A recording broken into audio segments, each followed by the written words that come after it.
right, there we go. Hi everyone. Hi everyone. You can see a bit of a different background and me looking a little bit still sleepy. Guys, it's Labor Day. It's day off, it's a public holiday, but we are not forgetting about all of you, and we're having a bit of a different session today with Lachlan. So instead of live trading in the European market, we're going to do something a little bit different, and we're going to have a bit of a Q&A session slash educational session, talking a little bit also about NASDAQ, because Lachlan did mention that there's good movement in the market. So we are going to see a little bit of live trading in between.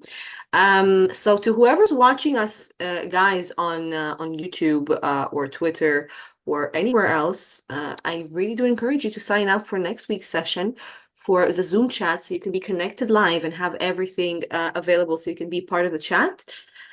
But yeah, Lachlan, go ahead. I will stay here in the background so I can keep an eye out on the YouTube chat if we're gonna have any questions coming in. But I'm gonna Very disappear and good. mute myself for now. So All right, brilliant. All right, well, good morning, everybody. So good morning, good evening, good afternoon, wherever you are in the world. I am Lockie. I'm going to be taking you through the session today. Now, that being said, we've got a very typical, guys, very typical public holiday going on. What does that ultimately mean is the NASDAQ was trading really well, right? So literally really until about the last, probably the last 35 minutes or so. It's gone really quiet. That's pretty normal. That's pretty normal for a European public holiday. So what I'm going to do is just making sure we've got everything rocking and rolling. Technology looks like it's going okay. Your chat function, so make sure that's up and running. So what we are going to do today, guys, we're going to keep an eye. We're going to keep an eye on the charts, but I've got a really good opportunity. Today, guys, to teach you some really good things about trading the markets effectively. Where did I start the game? And I say, guys, it's a game. Trading is definitely a game of who can stay disciplined and patient long enough to make money. So that's what we're going to be focused on today. Can I double check that you can see a slide? We will have to go through our normal customer caution notices and similar things, simply because we are going to be live on YouTube and live across multiple jurisdictions. So we should be able to see slides. We should be able to, I'll just double check we're moving in the right direction. Yep, perfect. We're good. Okay, great. All right. So guys, we'll get rocking and rolling. So it is Labor Day. There is no European data today. The NASDAQ has been moving quite well all day. Guys, it's a really good opportunity for me to not only go through some really key points, guys, in terms of how you trade the market really well, but what we can then do is go into what's actually occurred today on the NASDAQ. As we'll talk about how to mark certain things on the market, how to pick up some really good quality trades is what ultimately we're going to be doing. Now, first and foremost, guys, we'll run through our normal start on the webinar. As I've interviewed 5 of my biggest traders, guys, so they're traders that are doing typically between 10,000 and 50,000 US dollars per week. So I have interviewed those people, guys, to ask them, what are your top 5 tips, guys, for running this lesson today? So this is not a Lachlan centric session. This is a centric session divided by 5 people who are doing between 10 and 50 grand a week. So sometimes they do more, guys, sometimes they do a little bit less, but they're really very good at what they do. They've been trading with us for a long time. So suffice to say, guys, today is going to be full of sort of juicy little nuggets that you can jump onto. And also further to that, ladies and gents, again, if you've got any questions at all, as Arlen mentioned, it's going to be an AMA session. So basically ask me anything, and you should be in a situation whereby you can take advantage of those questions as we roll through, which will be good fun. So guys, how to get started as a professional trader. Welcome. So we normally do this, guys, as an LTR session. The charts are slowly moving, guys, so we might be able to pick up 1 or 2 trades. Today, for me, the primary goal, guys, will be get you educated. Next week, guys, the markets will be back with a vengeance. And if you do trade a little bit later on tonight, guys, there is a high impact US news at 9:30 p.m. tonight. So high impact US news, 9:30 p.m. There's also another one at 11 p.m. They're the ones that are going to get the markets rocking and rolling. So suffice to say, I do think, guys, because of the German public holiday, I do think it's going to be quiet right across the board. It does mean tomorrow, guys, tomorrow in the live trading room is going to be very, very busy, right? So if you are a member, guys, if you are a member of Samurai, as in you normally are in the European Open LTR, tomorrow is going to be a very, very busy, very busy day. So first and foremost, guys, the trading pit, run through this one, guys. I'll go be even more general again if I can, all the way at the top there. Trading futures and CFDs does involve risk. So when we do take a trade, there's obviously two risks. There's the risk of making money and also losing money. Now, guys, that being said, we do trade on margin. That means we borrow some money every time we take a trade. Steve, how are you? As what that means is our risk is actually slightly larger, but our potential reward is slightly larger. Now, there's 4 slides we go through here because typically we will be talking today to people in normally 10 to 12 countries. Whereas the UK, Singapore, and Australia typically have some of the strictest compliance, hence the reason we do this. Now, guys, third slide here, general information, what we call a CCN or customer caution notice. So everything we're going to be doing today, guys, is information of a general nature only. The past performance of all financial products now is no longer allowed to be used as an indication for future performance. Guys, and if we were live trading today, guys, or whenever you are live trading, there's this wonderful thing called a market risk factor. Because we are trading over the internet, ultimately, you may run the risk of not getting a trade where I get the trade or your target, guys, gets pushed a little bit or your stop gets pushed a little bit. Either way, because we are trading leveraged instruments, there is risk in the market, as I mentioned already. As a result, we are professional risk controllers. And what I'd like to do, guys, in the session today is actually talk to you about risk control, about profit projection, and ultimately how we do what we do when we're trading. Now, that being said, guys, I'm the lead trader at Samurai Day Trading. I've been in trading for quite some time. So just to give you a little bit of a history, I discovered futures trading in August of 2007. Guys, at that point in time, I was a Forex and a CFD trader. So I was heavily into, guys, trying to understand the Forex markets. I wasn't very good at Forex trading, guys. I ultimately worked out why very quickly. CFD trading, I was actually quite good. There's another reason why. Well, I can tell you about that if you would like. But ultimately, guys, I was introduced to the game of trading through Forex. And again, I thought just by all the people running around the world telling me how good Forex was, I thought Forex was the bee's knees and it was amazing and this and that and this. Until I actually understand how the Forex market is built. So literally, how the Forex market is built, who built the market, who's responsible for the market, and ultimately who controls the market.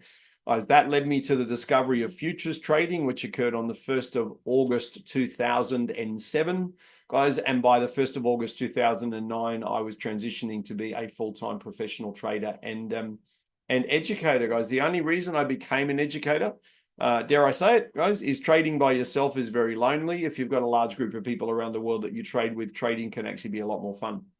Guys, so I started my first trading school, 1st of August 2009, solely because trading by yourself is lonely, guys. And fast forward to today, we're still using the 2009, guys, the 2009 strategies.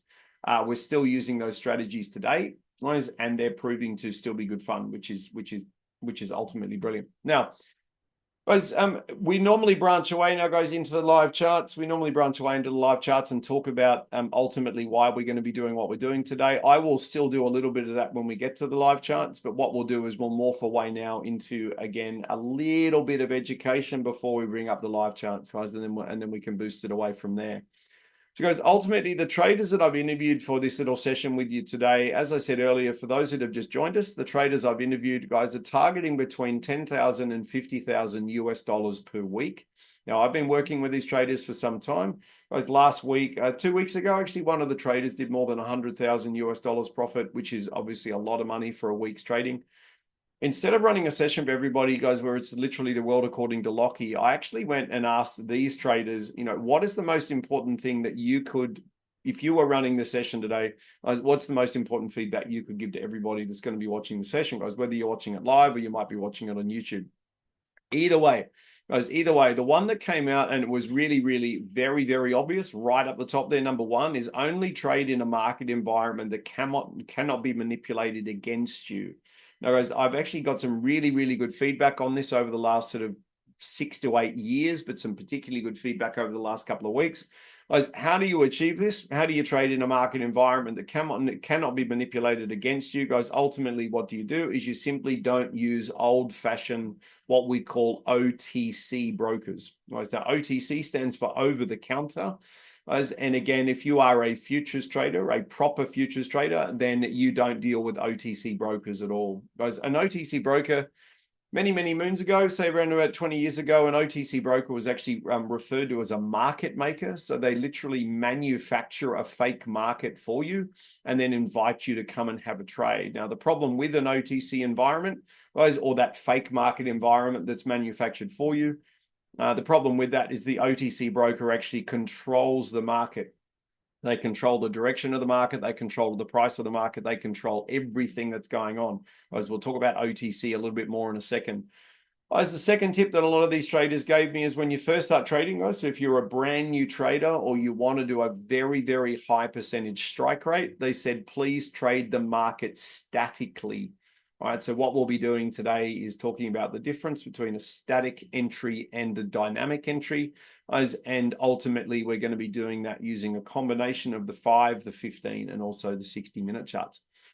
Now, guys, the third tip was learn how to read the stair step in the market. Because ultimately, the stair step is the foundation for everything that we do. Now, I need to show you the charts to actually talk to you about stair step.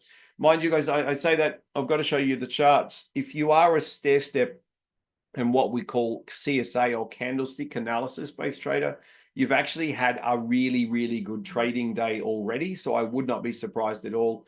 Ron, how are you? Hope you're brilliant. I would not be surprised at all if a number of the traders that are normally in the LTR, guys, even though it is a European public holiday, I would not be surprised if they had an absolute blast over the last 2 to 3 hours leading into this session. So CSA, guys, CSA is a candlestick analysis approach to trading. Basically, what it does is it identifies your trade entry point, your exit point, your risk, your target, and also your likely time in trade. As now in 2009, which is obviously some time ago, we introduced a concept called the rule of 3. I'll show you a little bit about that today, but ultimately it's a really good way for you guys to navigate the markets if you're using a 5-minute, a 15-minute, or a 60-minute chart. A point that actually came up from 3 of the 5 traders that I wasn't actually expecting. So I wasn't expecting point number 5. Stick to one educator. Now, I actually found this quite an interesting sort of concept.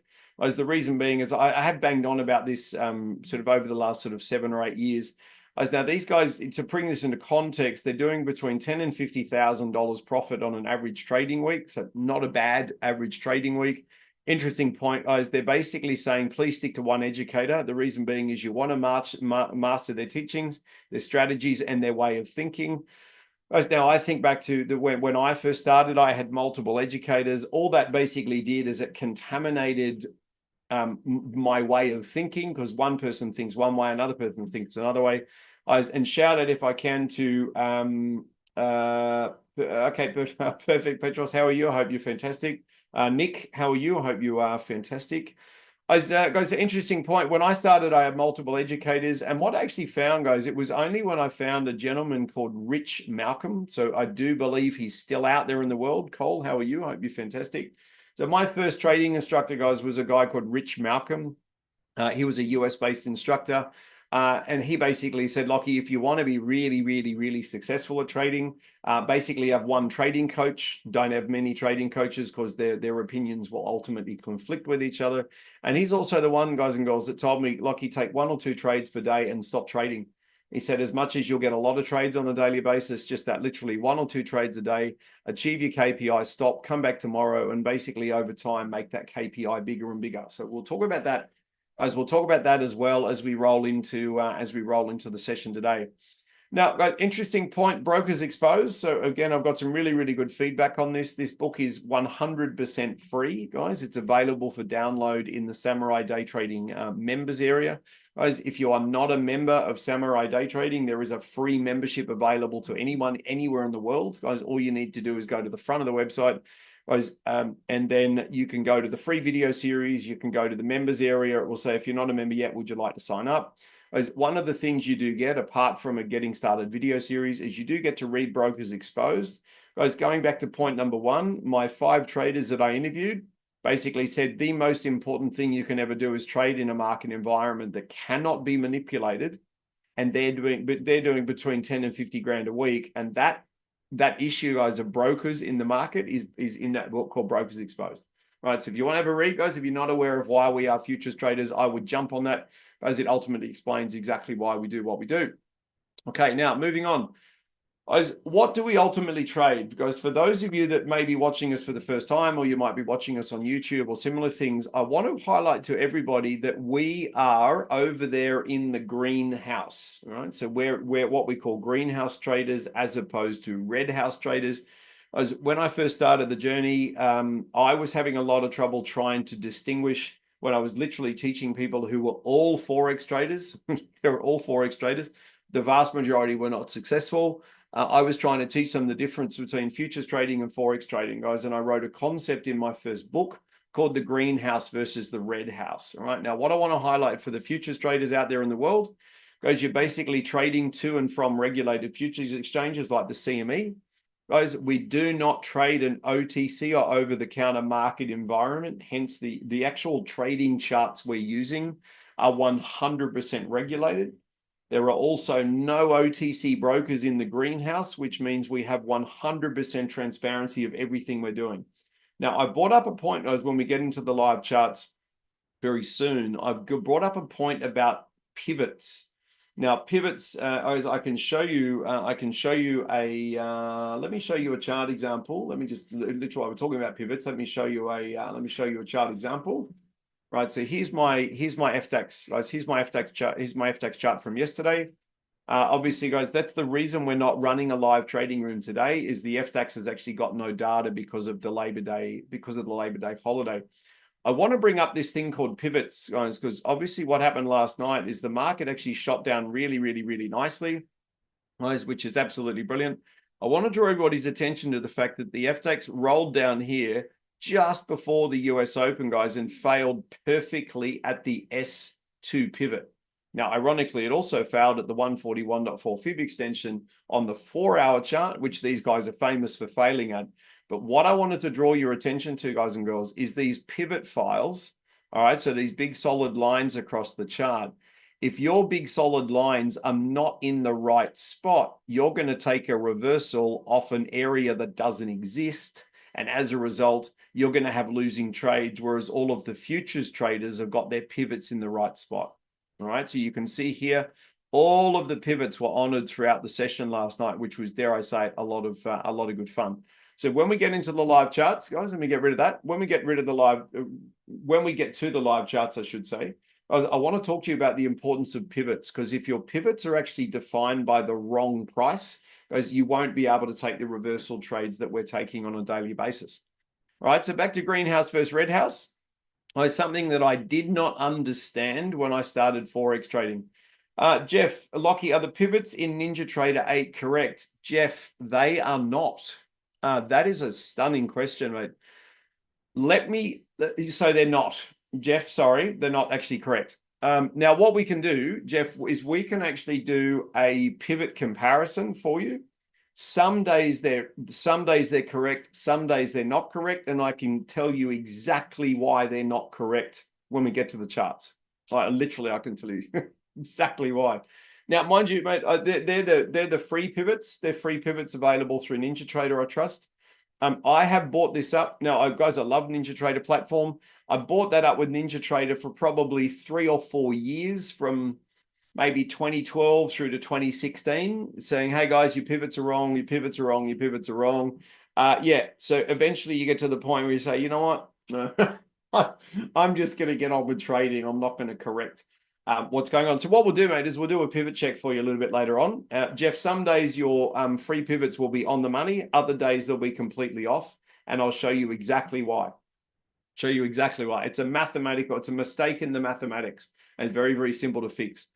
So guys, greenhouse versus red house. Again, for those that know what I do, guys, you will have seen greenhouse versus red house. For those that don't, guys, over here on the right-hand side, we've got the red house. Now, I used to trade in the red house. I was a massive fan of Forex, guys, until I found out about OTC brokers. All right, now, what is the problem? As much as there are some Forex traders out there, guys, that are successful, The vast majority are not. And we need to ask the question, well, are these people silly people? Or is there something actually a little bit deeper and a little bit more evil going on? Well, at the end of the day, guys, if you're trading futures, there is no OTC broker between you and the futures exchange. If you're trading Forex, there is, right? And this is where the Forex traders, and I'm not being rude, guys, I'm not being rude. We've had a Forex trader literally join Samurai last week. We had 2 Forex traders join Samurai 2 weeks ago, and we had two Forex traders join Samurai 3 weeks ago. Why are the Forex traders switching to futures? Right? Because they can trade the Euro US cross pair, the Swissy, the Aussie dollar, the Japanese yen. They can basically trade the top 8 currency pairs in the world as a futures trader. They don't need to use Forex brokers. I said, if there's one thing you hear today, just one thing you hear, you don't need to use a Forex broker in order to trade the global currency markets, full stop. Now, the Forex brokers don't want you leaving because they will never make any money out of you ever again. I'm sure everybody gets that, right? So they don't want you leaving. But the fact is, you don't need a Forex broker to trade foreign currency or the global currency markets. Now, what's the problem with the red house, guys? And I'll show you the problem in a second. Dan, how are you? So if you're trading Forex or binary options or CFDs or options, guys, if you're trading any of these markets, guys, they're not traded to regulated exchanges. They're traded to brokers. Now, you are actually forced to use the broker. You have no choice. If you want to take a Forex trade, you must use a Forex broker. Okay, how are you? Hope you're brilliant. Guys, the problem with the markets is they're 100% controlled by the broker. Ultimately, guys, those brokers, not to be rude, those brokers used to be called market makers. So they used to, as I said earlier on, they used to make an artificial market and then invite you to come and have a trade. That's why they were called market makers. Now they're called, then they went to OTC brokers, standing for over the counter. Now they're just called brokers.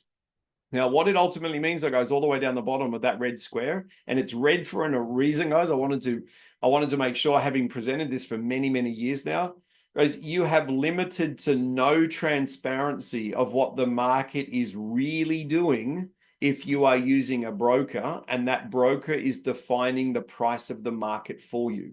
So just if we just step back for a moment. Exactly right, Cole. Yeah, the brokers win. The brokers win. So, guys, what's the difference? In the greenhouse, the price of the market we are trading is defined by, in the case of the NASDAQ, the Chicago Mercantile Exchange. All right, so everybody in the world, let me grab a NASDAQ chart for you. So here's a NASDAQ chart, right? Here's the NASDAQ 30-minute chart right here. So everyone in the world, guys, everyone in the world that is trading the NASDAQ goes through the Chicago Mercantile Exchange is going to see exactly this 30-minute chart, full stop, end of story, no questions asked. All right, so everyone sees the same thing at the same time. If you are a futures trader, it looks like we're getting ready for some lovely reversals here. If you are a Forex trader, the price of the NASDAQ is defined for you by your broker. Now, what happens if there's 2,000 different brokers in the world? Well, there could be 2,000 different prices for the NASDAQ all at the same time. So if you're trading through a broker, how do you know you're getting the right price? Well, the fact is you don't. The only way you would know if you're getting the right price, if you're trading through a Forex broker, guys, is to go and check the futures price and make sure they're the same. But then I'd ask the question, why would you bother doing that? Well, you can just trade futures. So my point, guys, my point being is that, okay, in August 2007, 1st of August 2007, I discovered the difference between Forex and futures, guys, and I've never looked back, right? As a professional trader, I don't know how many years it's been, but as a professional trader, my entire livelihood, I just want to highlight this, my entire livelihood is paid for by trading. So so if anybody tells you that trading doesn't work, you'll be able to turn around and go, yeah, kind of don't think so. Guys, now again, I just want to highlight, some of you guys are probably visual people. You say, yeah, Lockie, what do you actually mean by that? Let me highlight this to you. All right, there's the greenhouse, guys, in the middle. There's the happy little traders over there on the left-hand side, and there's the Chicago Mercantile Exchange. If you are a futures trader, guys, if you're a futures trader, we trade through the greenhouses called a clearinghouse. Basically, that's where your money is. Guys, and if you're funded through TTP or you're funded through a a funding partner, guys, as I am funded through funding partners, guys, if you're funded, guys, then basically TTP is playing the role of your clearinghouse, right? This is where it becomes really, really important. So when you receive your market data, guys, so all critical market information that appears on your trading charts comes directly to you from the futures exchange. There is no one in the way. Okay? When you place your trade is placed directly back to the exchange. There is no one in the way. Full stop. The only role of the clearinghouse is to give you permission to trade. So let's say, guys, you're on a 50K challenge and you're only allowed to trade 5 contracts, and you try and take a 50 contract trade. Well, the role of the clearinghouse is to go, bom, bom, sorry, mate, you're actually limited to 5 contracts. You can't take 50, so please reduce down. They just simply won't let you take the trade. So the role of the clearinghouse is to simply give you permission to trade. Guys, now, if that permission is granted, that normally takes around 0.3 of a second. Guys, your permission is granted. Steve is in a short. I was about to say, guys, the NASDAQ is looking very, very short. For anybody that is trading, guys, anybody that is trading today, watch the volumes. Steve is in a 15-minute chart swing trigger short with a target of 19,780. So we'll go and have a look. We'll go and have a look at that in a second. That's a long way down, guys. It's a 300 tick trade. All right. So again, as soon as we do these slides, we go into the charts, and if there is a trade there, guys, I'll throw you into it, and then we'll talk more about this. So can everybody see the relationship here with the purple arrows? Basically, there is no one. If you choose to be a futures trader, you choose to trade in the greenhouse. There is no one between you and the futures exchange. Now, what does this mean? It means that the candlesticks you're getting on your trading charts are normally true, an accurate indication of exactly what's going on in the world, with no one manipulating what you see. What that means is you can actually get on with the job of being a very, very profitable trader, because your market is not manipulated by anyone. Whereas the Chicago Mercantile Exchange has no ability to trade against Steve or Kay or Cole or Daniel, but they just don't have the ability to trade against you. That is not their role. That is not their role in the world. Now, what does it mean? Guys, ultimately, their role is to grant permission. And normally, guys, this relationship here results in a whole lot of very, very happy traders. Let me give you one more build. Guys, now, the most important thing about this slide, top right-hand corner in red, guys, the price of the market you are trading is defined by the futures exchange. The price of the market is not defined by a third party like an OTC broker. Hence, the information is pure, it is unfiltered, and it means you can trust the candlesticks that you're seeing on your screen, guys, in order to make your trading decisions with the intent of getting to a 90% plus strike rate. Now, in a second, guys, we're going to talk about 90% strike rate. I'm just going to plant the seed for everybody. Why is it important in the game of professional trading that your success rate is over 90%? Now, I'm going to ask you that question now. We're going to come to that in a couple of minutes, guys, because it actually comes back to one of the key reasons why we trade an unmanipulated market versus a manipulated one. Right, so guys, you can take a photo of that with your phone if you want to. Obviously, you'll get the recording of this on YouTube. So if you need that concept explained, absolutely brilliant. But this is the greenhouse, guys. This is the greenhouse. This is what I discovered in August 07, guys, and I stopped trading Forex immediately, much to the disappointment of my Forex broker. Now, guys, fast forwarding in the process, this is the red house. So we're going to do exactly the same process again. We're going to put the red house in the middle. Guys, we've got our little traders over there on the left-hand side, and we've got our Chicago Mercantile Exchange. Now, the first thing, guys, the first thing I need to highlight from the for anyone, guys, anyone around the world that's watching this, if you are not a futures trader, you don't have access to the futures exchange. So there'll be a lot of people out there in the world that will say, but Lockie, Forex is exactly the same as futures. Grumble, grumble, grumble, grumble. They're normally brokers or supported by brokers, because obviously it's not. Daniel, there's no data, mate. There's no data for the FDAX today, but we are going to keep an eye on the NASDAQ, because if there is a trade, we'll be jumping on it. Okay, so absolutely correct.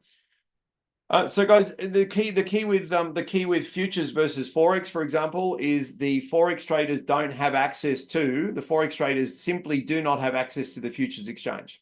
So if anybody says to you, oh, well, Lockie, futures is the same as Forex, we're talking two completely different worlds. That's like saying the Northern Hemisphere is the same as the Southern Hemisphere. Clearly, it's obviously very different. So what it ultimately means for the Forex traders, guys, is you have access to normal stock exchanges, or you have access to artificially manufactured stock exchanges, which leaves you in a really, really interesting point. Guys, in the middle there, you've got your OTC broker. One of the primary differences, guys, between the greenhouse and the red house, when you're trading in the red house, all your critical market information is given to your OTC broker by the stock exchange. It's not given directly to you. Okay, can anybody see a difference already? What then occurs is the broker ultimately then basically the broker, I should say, then decides what information you need to see and what information you don't need to see. What then occurs, guys, when you place a trade, you don't place your trade back to the stock exchange or the currency exchange. You're placing your trade back to the broker.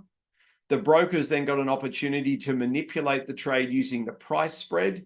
They can then pass your trade on to the stock exchange after it's been manipulated using price. Steve, well done. As anyone that's short on the NASDAQ, you are no doubt going through your profit target. So I'll get to that as soon as I can. And the red house brokers have also got another opportunity. Dataless. Yeah, Ian, there's no data. There's no data on the FTX today because it's a public holiday. Hence the reason we're doing this. And then I'm going to take you into the charts. So guys, your broker's got two choices: manipulate you using the price spread of the market and then pass you on to the exchange. Or they've got another thing going on up here, guys. The broker may choose to take you on, which is broker language for trade against you. So when you lose, they win and vice versa. Now, this brings up a great little lesson. Again, guys, is there any Forex trader out there in the world that's taken an absolutely amazingly sexy trade? Like, oh my gosh, it's incredible. It's going to skyrocket. The market then turns around and spikes down just far enough to hit your stop loss. Then it turns around and goes back to normal. And then it turns around and goes exactly where you thought it would. And you're thinking, oh my gosh, what went wrong with my trade? If you are a Forex trader with that experience, it's because your broker can see you place the trade. And what they're doing is simply spiking the market down far enough to collect your stop loss. Then the market goes back to normal and then it starts moving to profit. Now, this is why there are Forex traders, guys, swapping to Samurai and futures trading in droves, because they can grab all of their Forex trading education and bring it across to an unmanipulated market environment. Dave, there's quite a few of them. Guys, so look, the key point is that, guys, the OTC broker, which is it's a 25-year-old market design, guys. It's old school, but it's not a good old school. So the OTC broker has control over every piece of information you see on your charts, including the price of the market, the volume, liquidity, movement, the works. They can even make the Aussie dollar go up on your screen when in actual fact it's going down in reality. How do they do that? Simply because they control your price. They control your data feed. So this is why, guys, I stopped trading Forex in 2007. And by 2009 had actually written all my own strategies, and I've got my own trading school and so on and so forth. The reason being, guys, I was so sick of meeting all of these traders that said to me, trading does not work. Well, we're just about to prove that trading does work by showing you charts of an unmanipulated trading environment, and also showing you charts, guys, that are 2009 to now. That's got to be at least 10, 11, 5. 10, 11, and 5. That's a lot. I'm thinking. Johnny, is there markets they can do what they want? Yeah, so if you're trading through an OTC broker, guys, they can do whatever they want. They can spike it up, they can spike it down. Ultimately, that's their role. They're market makers. So they basically create the market, guys, and then in the fine print it says, but we're allowed to move the market up or down to protect ourselves. If that means protecting themselves means you take a losing trade, well, guess what? You take a losing trade, and that's just the way it is. So, guys, when we move on to the 5 tips that the 5 traders gave me, Stairstep is probably the most important thing that I can teach you, guys. So we're going to be doing Stairstep today. The reason we're going to be doing Stairstep, guys, I'm going to show you this in the live chart, is because if you are trading with the Stairstep, you're trading a trend continuation style trade. Guys, if you're trading against the step, which is what we've just got, guys, on the NASDAQ, you're trading a trend reversal trade. Guys, if you're trading with the trend, you're looking for increasing strength in the market. If you're trading against the trend, you're looking for a loss or a reduction of strength in the market. So one of the key lessons out of today, guys, is how do we read the strength, or how do we read the stair step in order to make sure we're getting on the right side of the market? Now, further to that, guys, when it comes to CSA, CSA is an acronym that we use at Samurai called Candlestick Analysis, whereby we analyze each of the candles we're presented by the market, and then we make a decision, is this a valid trade? Should I be taking advantage of it? Now, the reason we use CSA, or pure price movement, there's a whole lot of people out in the world, guys, that love pure price movement strategies. The reason we use pure price movement is the price of the market will tell you everything you need to know about the market to trade really, really well.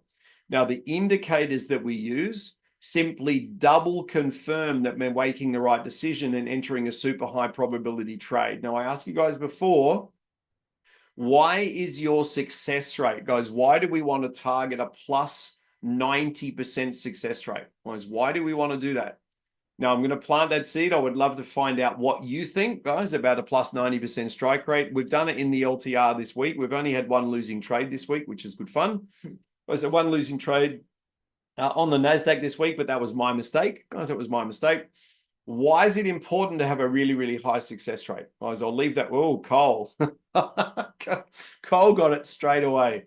All right, so let me build this slide for you guys. I'm interested in your answer. The reason we go for a plus 90% strike rate, guys, is we need to build a positive, Ash, well done, plus 20 on the MNQ, well done. The reason we want a plus 90% strike rate when we're trading, guys, is because that is how we build a positive psychology around trading. Now, if you've got a plus 60% success rate, guys, so that means 6 times out of 10 you get it right, and 4 times out of 10 you get it slapped in the face. You've got to be very, very good at risk control and very, very good at risk to reward in order to even make a send out of your trading. But if you're running at a 90% strike rate and you're very, very good at risk to reward, then you're going to be moving ahead very, very quickly. As a number of the traders, guys, took sort of 17 to 1800 US dollars off the market yesterday as relatively new traders, because not only is the strike rate high, but the success rate, guys, is really, really important. So how do we build that success rate, guys? How do we do it? First and foremost, first point there, the candlesticks will tell you everything you need to know to take great trades, provided the data feed you're using or the price of the market you're seeing is not manipulated. Now, I know we've spoken about this already, guys, but you'd be amazed at the number of people that are still out there in the world using MT4 or MT5. Can anybody tell me why I've mentioned MT4 and MT5? Anybody like to have a crack at why I've mentioned those two platforms? Now, I'm very interested on your feedback on that one.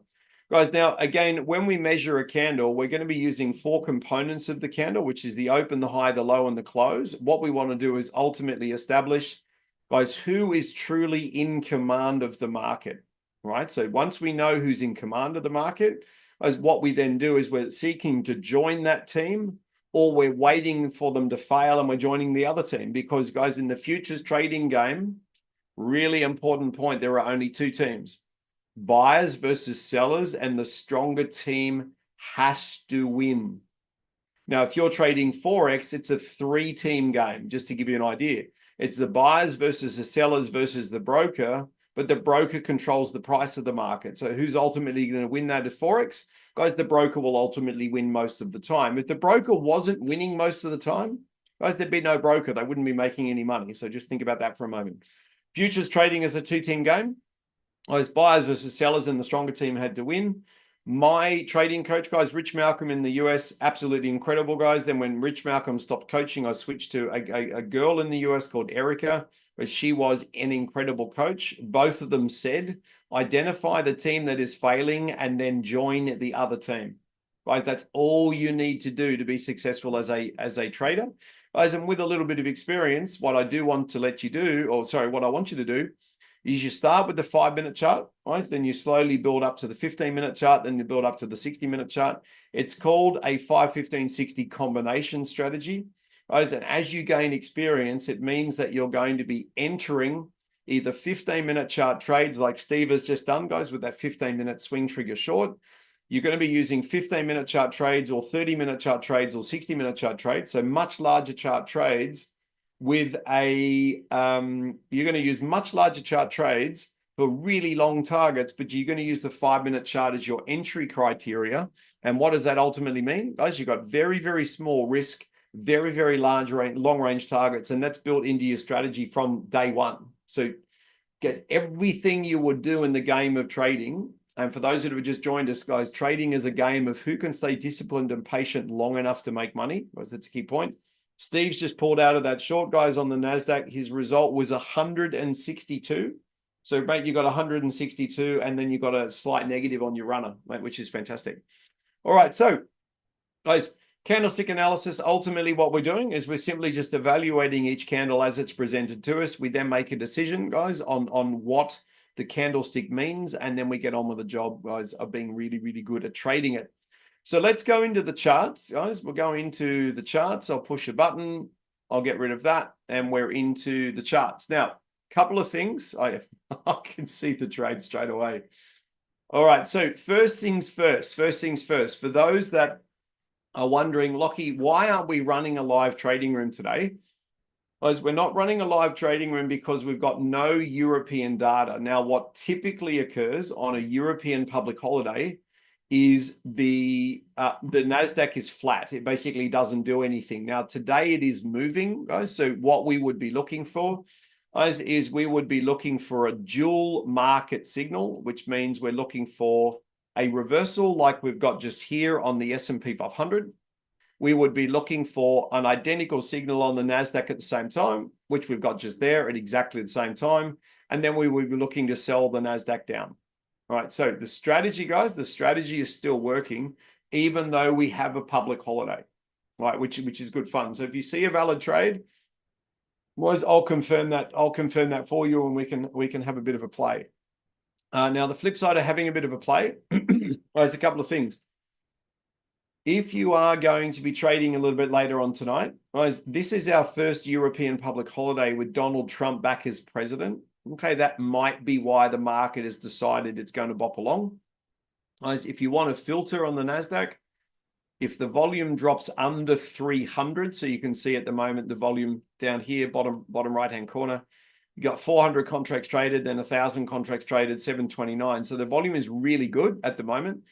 If the volume on any 5-minute candle drops below 300, then you will know that the institutions are starting to pull out of the market. They're either anticipating news or they're anticipating a correction in the market, all right? So you're going to see that volume drop out. Now, I suppose one of the key advantages of being a futures trader is we can see institutional volume. Does everybody know that we can see all of the buy orders and sell orders coming into the market 24 hours a day? There's no such thing as in the game of futures trading. There is no such thing as I don't have visibility of what the banks are doing. Now, that raises a great question. Does everybody know how to read, or so does everybody know how to see what the market is doing, guys? Does everyone know how to do that?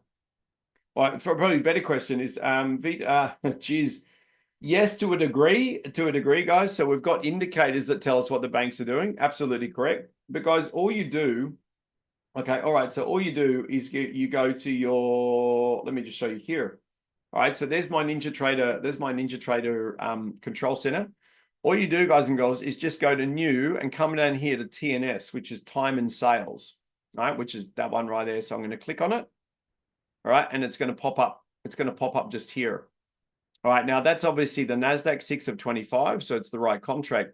The reason I bring this up for you is quite often when I show people this, they're like, you have got to be kidding. Now again, the NASDAQ moves relatively quickly. So let me get rid of that one. NASDAQ moves relatively quickly, but you can actually see every single buy order coming into the market. You can see exactly how much people are trading.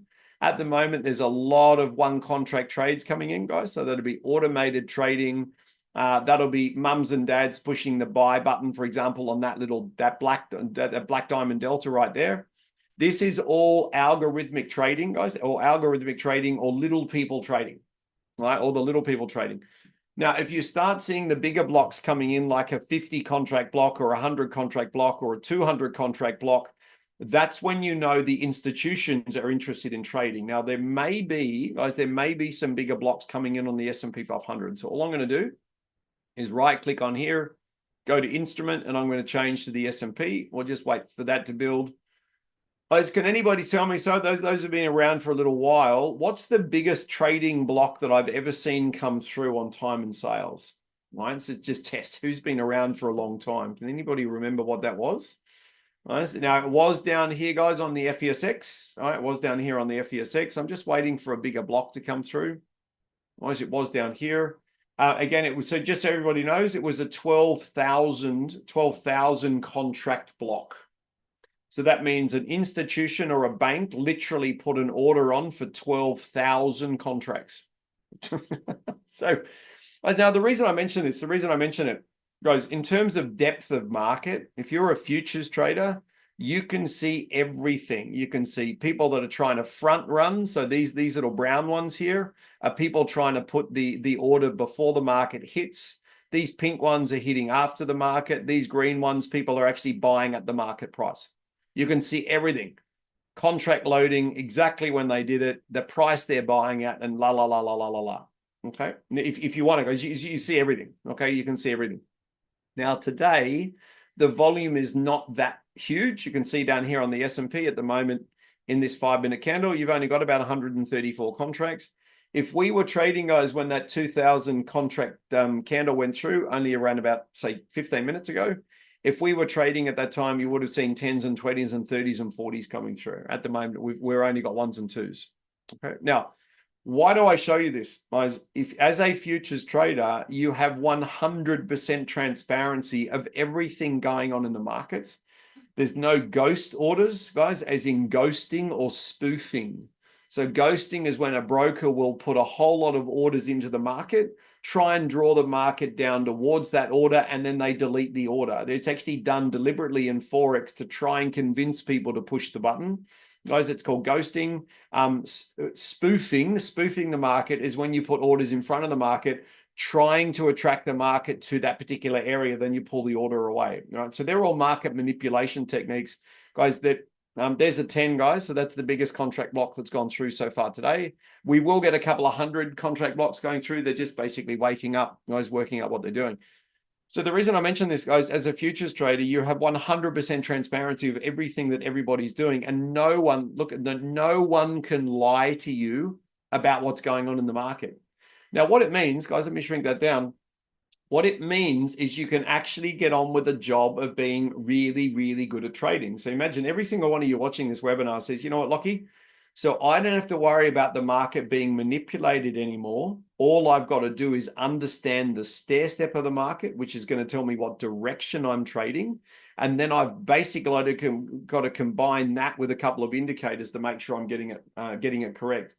Johnny, you've taken an 8 and a 1 off the S&P as a climactic reversal. Okay, so guys, let's go. So I've got a couple of things. I've mentioned the high impact news tonight, guys. So the NASDAQ will be really good fun to trade at 9:30 p.m. Guys, 9:30 p.m. Tokyo time. So you guys can work out where you're at. And also 11 p.m. Guys, if you're going to be trading, I think the NASDAQ will be really good fun tonight. A couple of other homework pieces, guys. YouTube. So thank you for all the love and support on YouTube. That's the reason I say that. YouTube, the channel is Samurai Day Trading. Had a memory blank there. Samurai Day Trading, guys. We just crossed over 1,200 subscribers. We've got over 110,000 views now. Guys, the videos are getting really, really popular. There's a Trade of the Day video, guys. The Trade of the Day video that we do every day. Guys, again, Fred's also doing the Trade of the Day video for you guys on the US close, and that's proving really, really good fun. And another one, guys, another press announcement to keep you updated, guys. We're now messaging 15 traders on Telegram, telling them when to buy and when to sell the market. All right, so some of you that might not be aware of that. The Trade Alert service, guys, the Trade Alert service is being launched, guys, in the middle of May. It's passed all of its tests. Basically what we're doing, guys, we're sending messages out 24 hours a day saying if you're anywhere near your computer, please go and buy the NASDAQ or sell gold, sell oil, sell this currency, sell this, sell that. Okay, so that's what we're doing that for, which is good fun. Guys, and the advanced trading course in Bali, the launch is next Thursday. So if you're interested in coming to Bali for a 6-day advanced trading course, guys, the launch is next week.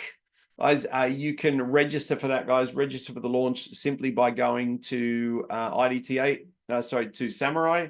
As I knew I'd say it. You can go to Samurai, guys. Go to Samurai, or you can ask me for the link, and I'll give you the link, guys, and you can come to the webinar.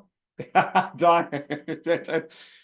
It's been Diane, it's been yeah, and I know. The reason being, Diane, is it's been a subject of discussion. um Greener buys, reds are sells, all the purples and yellows. Mark's great question. So let me go and get that for you. I see it goes on the time and sales, this one right here. So you can come into properties, register at the Samurai website. Carlene, what I'm going to do, guys, I'm going to give you the link to register for the webinar, guys, because again, there'll be some of you are Samurai, some of you are not Samurai yet. So I'll give you the link for that. If you want to come along, guys, there's no obligation. What we are going to be doing is we are going to be discussing the strategies and tactics we're going to be doing during the course. I'm going to show you some chart examples. So a number of people will be coming to the webinar, guys, to run through the chart examples to build their education, which is absolutely brilliant. Dave, you've taken, this is really good, guys. Dave has taken a 50 tick trade on 5 contracts on the NASDAQ. I'll show you exactly why he's done that. Again, that'll be a really, really good lesson. So for those that are trading, guys, today, absolutely brilliant. I'll run through the trades you've taken. We'll explain why, guys, so everybody can learn, guys, because I think that's ultimately why we would want to be running a session like this. All right, so let me grab the link for you. Akito's already taken, that's my wife, guys. Akito's also taken a winning trade, but what did you get? You got 50 ticks. Okay, so all right, so Akito's earned, guys, she's earned her keep today. She's allowed to stay a little bit longer. Let me send you, guys, the link for the advanced webinar we're doing next Thursday. All right, there's the Rego link, guys. You can jump on that. You don't have to come if you don't want to. Guys, it's going to be good fun. Bali for 6 days. It's going to be amazing. Guys, I was speaking to Arlen about it actually earlier today. It was very, very exciting things coming along. Back to time and sales. Guys, now, if you've got any questions, guys, about any aspect of trading, once I've gone through stair stepping and I've gone through how to read the strength of the candles and similar things, again, I do want to talk about pivots. So there's a great question before about pivots. Guys, I'll tell you where most of the pivot algorithms are going wrong. Well, I'll tell you where it's going wrong. So, guys, if you want to see what everyone else is doing in the world, and the question was, Lockie, why are there yellow and pink ones? What you can do is you can come down to your properties here. Come down to your properties. Let me just find this for you. That could not be where I want to go. Just hold on one sec. Show tabs, print share. It is in properties, mate. It is in properties. I haven't been in here for a little while, mate, but you can color code. Okay. You can color code people that are buying at the ask, people that are buying at the bid. You can also, right here. That's what I wanted. Okay, here we go. So guys, we won't get into a massive amount of detail on this one today. You can come and have a play if you want to. It's just file new time and sales. But in here, mate, I've got pink and I've also got gold. So pink and what was the other color? The orange color. So you can actually have the time and sales tell you who's trying to front run the market. So who's like literally just jumping into the market using market orders, and who's trying to get into, or so who's front running the market, who's trying to get in front of the market, and who's all trying to get behind the market. So the greens are all my buys. So the greens are my buys and the reds are my sells. The pink one, guys, can you see here below the bid? So that guy is actually trying to sell the market, but he's actually selling below the bid. So he's trying to sneak into the market and basically sneak in undetected. But guess what? You can see him right there. He's not undetected at all.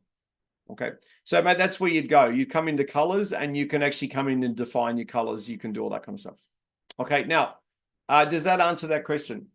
Now, speaking of that, guys and girls, if there's any questions at all about anything that we're about to do, I think we're going to learn a lot, and this is going to be really good fun. Now, first and foremost, we've had a number of people take what is called a climactic reversal.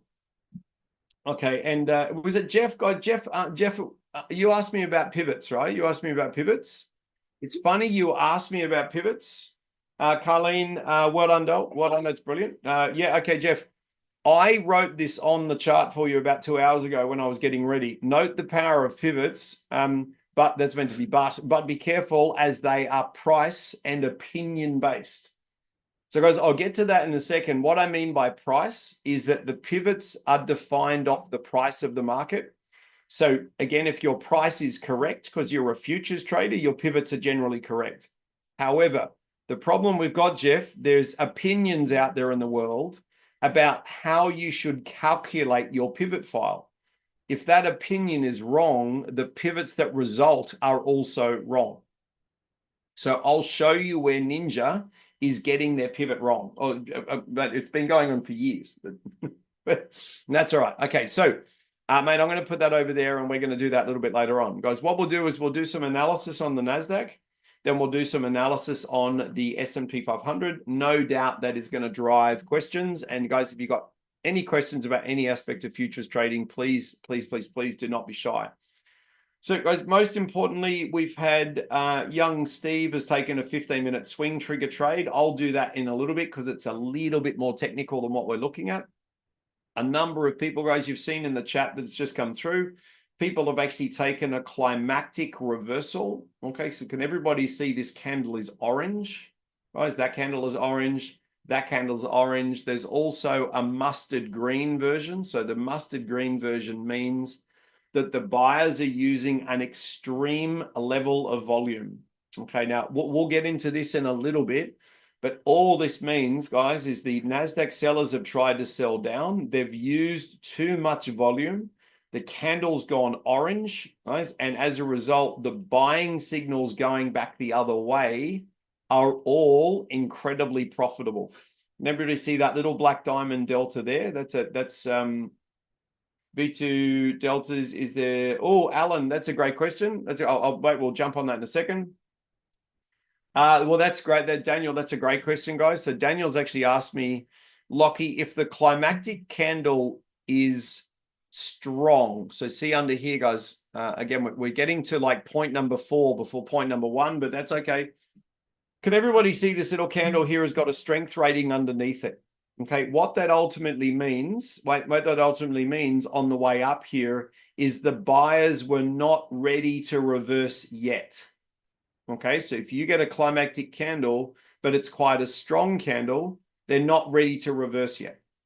Okay, now on the flip side of that, man, over here on the right-hand side, we got a climactic orange candle with no strength rating above it. What does that mean? It means that the sellers are definitely failing and they're ready to turn. Over here, the buyers are not ready to turn yet. Over here, the sellers are ready to turn. Now, Daniel, what was the market's response? We basically got the turning candle. Over here, the turning candle was 2 candles after the extreme volume. Over here, the turning candle was immediately after. Can you see the difference between the two? Oh, so what it means yep, perfect, great. So guys, if you are a samurai trader, you could have done one of 2 things. You could have waited for this candle here, which is the opening candle of Europe, to shoot down and fail. Guys, you would have waited for that candle to close. So you are a static trader. Now, this brings up a really good learning for everybody. Top right-hand corner, can everybody see here that we've got 90 seconds to go on this candle? All right, what that means for those people that are not aware, what that means is we don't yet know what this candle is going to end up as. It could end up as a massive green candle, a tiny green candle. It could be a red candle. We've got absolutely no idea. Because we don't know what they're going to do, it adds a dare I say, guys, it adds a variable into our trading that we literally don't know what these guys are going to do. Now, the problem is that creates a little bit of doubt in your mind psychologically, because you guys might be looking to reverse, for example. I'm just going to say something to my wife, guys, and to everyone in the LTR, obviously. If you are over your daily goal already, please do not take another trade. Now, I'm directing that at my wife, but I'm also directing it at everyone out there. If you're over your daily goal, please don't take another trade, guys. I'll talk about In fact, you guys talk to me later on, guys, about the power of two trades per day, and I can show you how powerful it is if you need me to. So there would be a number of people in the world, guys, that are eyeing off this reversal here, saying, you know what, Lockie, if they come back up here, I'm going to reverse. At this point in time, this candle's not closed yet, right? So we don't know if the buyers are strong or weak. So what we're going to do is we're going to wait for the candle to close and then make our determination. All right, now, can everybody see this little candle here at a number 1 underneath it saying the buyers are quite strong? There's no strength rating underneath this candle, which means the buyers have just lost control of the market. What does that mean? It means we're now getting ready to sell because we've got a static candle. We know that the buyers have lost control of the market.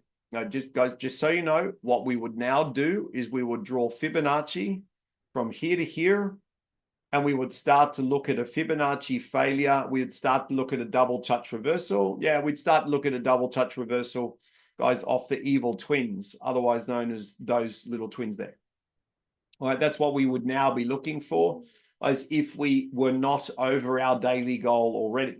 Okay, kind of important, right? Kind of important. Now, that being said, we'll go back to where we were.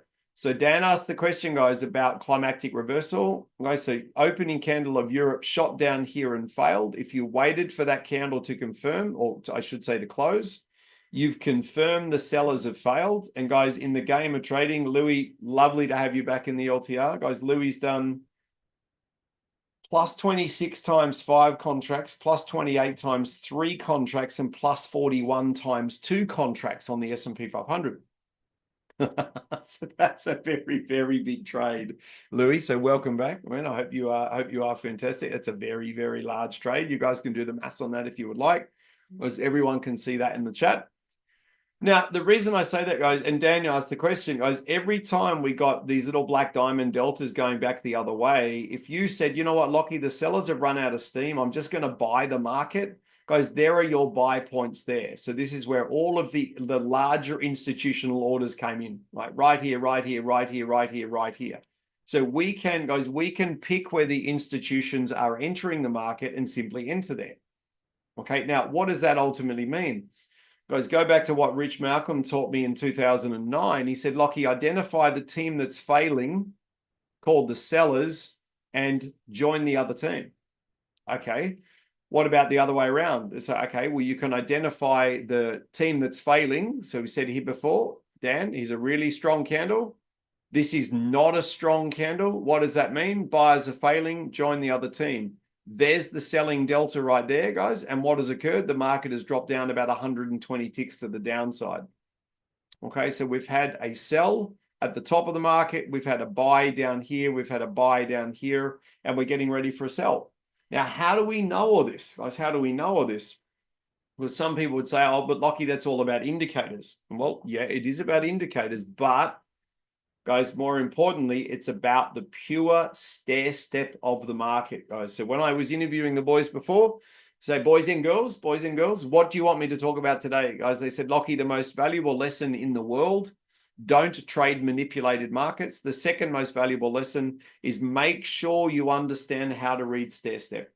All right, so guys, let me mark some stair step for you. And then you'll probably look at the chart and go, wow, the NASDAQ was really, really, really tradable, guys. Literally from about 11 o'clock this morning, guys, the NASDAQ has actually been amazing trading. Guys, now that does raise a really good point though, guys, a really good point. There would be a number of traders out there in the world that have a slightly larger chart perspective. And those people would be saying, literally, as I draw this box, they're like, wow, you know what? The NASDAQ couldn't go down, so it went up. And then it couldn't go up, so it went down. Then it went back up, couldn't go up, went down. Oh, the NASDAQ is stuck in a channel. There is no profit here to be created.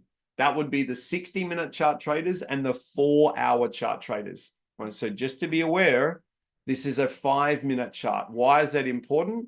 As we can actually navigate through the institutional thinking, pick up some really, really amazing trades, and we can do so over and over and over and over and over again. Right. So let me start over there on the left-hand side. Guys, I'll start over here on the left-hand side. All I'm going to do, guys, all I'm going to do from maybe 10:30 or so this morning is mark the stair step in. Okay, so mark the stair step. So what I'm going to do with the stair step, this is, let me make it a little bit fatter for you. So I'm going to bring this across to the middle of the chart. Okay. Now it does mean, guys, it does mean if you've got the right chart, if you've got the right chart and the right pivots, we'll get back to that in a sec.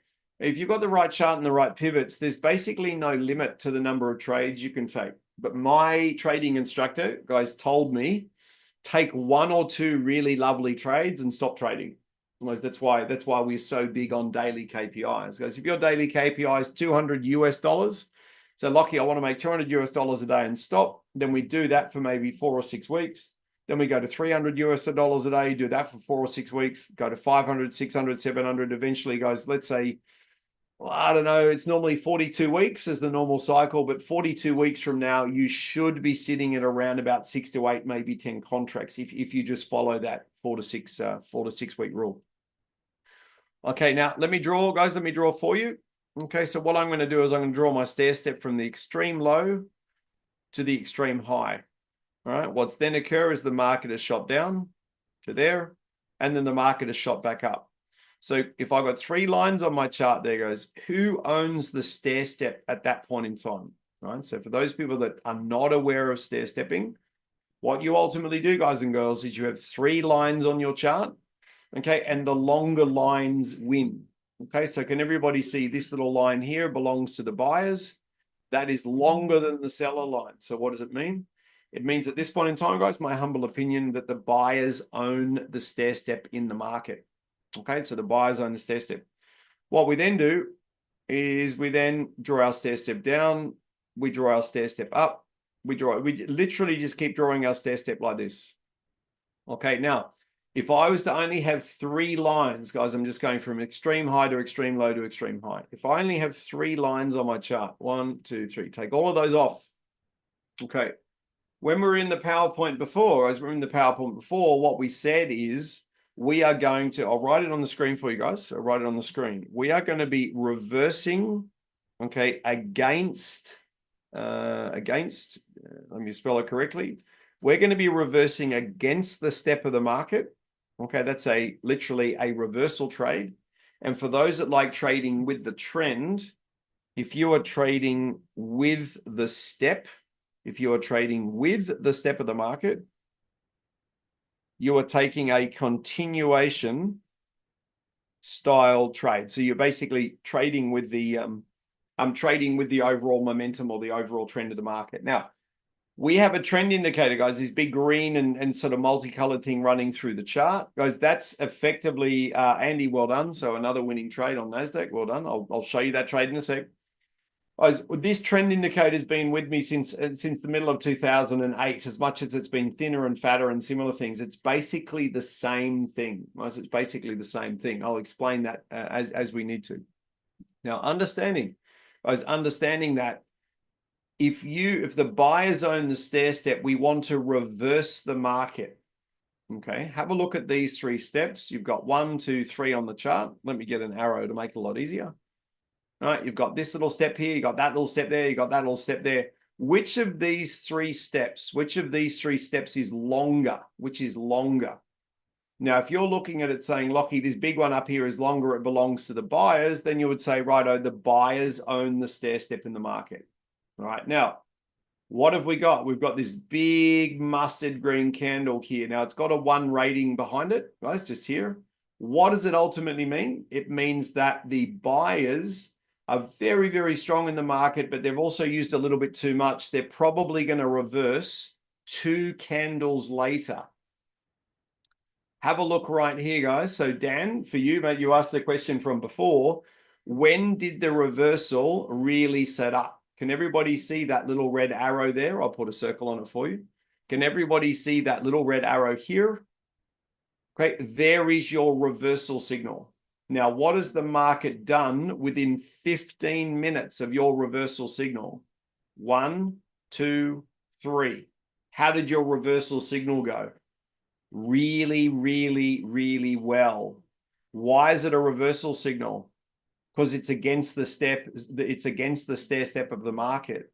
Why is it a reversal signal? Because the buyers used an extreme amount of volume. Now, what's interesting, guys, a whole lot of traders out there in the world would have seen this massive green candle and gone, oh my gosh, I'm going to buy the market, going to buy. Oh my gosh, it's going without me. And then 15, 20 minutes later, they got stopped out.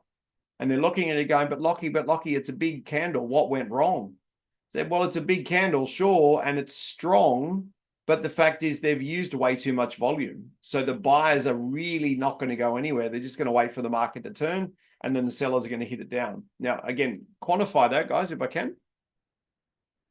Quantify that for you. 1, 2, that there, that is a 20 tick box. That's $100 US. That is all you would need to have done on this short here to make your $100 target. This is obviously looks like it's gone down around about 800 bucks. Now Steve has put a really good post in here, mate. I'll jump on that in a sec. So let me jump on that in a sec, guys, because again, we'll look at the live chart in a moment and see what they're ultimately doing. So we've picked up a really, really lovely sell signal. Guys, what's occurred? The market has actually sold down really, really nicely. Now, interesting, guys, something that is quite often forgotten. Can everybody see that if I mark my stair stepping from extreme high to extreme low, I've got my extreme high here. Then I've got a low point. This is an inside candle. Okay, this is an inside candle. We're still inside this one, so I don't need to draw a stair step. We're still inside the big candle. I don't need to draw a stair step. Now we've gone outside of the big candle. I need to draw a stair step.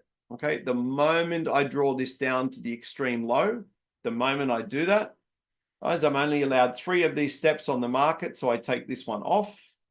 The moment I take this one off, guys, you tell me which of those legs is longer, right? Which of those legs is longer?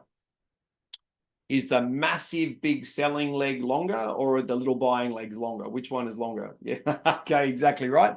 Leg number 3, it's the seller leg. So guys, who owns the stair step in the market? The sellers own the stair step. So what are we looking for? All right, so we're looking for the sellers to lose control of the market. So note here, nice strong selling candle. Sellers are in control. Loss of strength, loss of strength. Can everybody see down the bottom here? You've got that little -4 rated candle, this one right here. That tells us, right, I'm going to draw the arrow down to the bottom, guys. That little -4 tells us the sellers have lost control of the market completely. All right, so this little -4 says the sellers are 4 times less effective. 4 times less effective on this candle than they were on this candle. So guys, what did Rich, Malcolm, and Erica teach me? Okay, what did they say? They said, identify the team that is failing and join the other team. So who's failing, guys, down here? The sellers are failing. What team are we going to join? The buyers. Who else was joining the buyers? Who else was joining the buyers? The institutional traders. So guess what's occurred? The market has turned and has gone straight back up again. Now, again, guys, we bring your 20 tick target back down onto this delta here. What's occurred is the market has smacked your target. Absolutely smacked it. Now you're probably going, well, hang on a second, Lockie, why would we go long there? Well, we'd go long because, again, we reverse against the step. So we defined the fact that the sellers own the step. We waited for a -4 rated candle to definitely confirm the sellers weren't going to go any longer. And then we got a delta long there, which has gone significantly further than the first target. And guys, for those that are into 1-to-1 risk to rewards or higher, all you would have simply done on the trade at the top or the trade at the bottom makes absolutely no difference. All you would do is draw a box around the actual failure point here. So there's your little failure point. Draw your box there and say, all right, Lockie, I'm getting in on that delta there. That's my risk. That's my projected reward. I want a 1-to-1 risk to reward. And what have you done? Gone straight through it.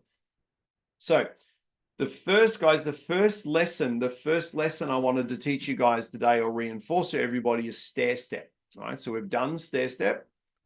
Again, we could play the stair step game, guys. We could play the stair step game if you would like to. Obviously, the market has come all the way up here.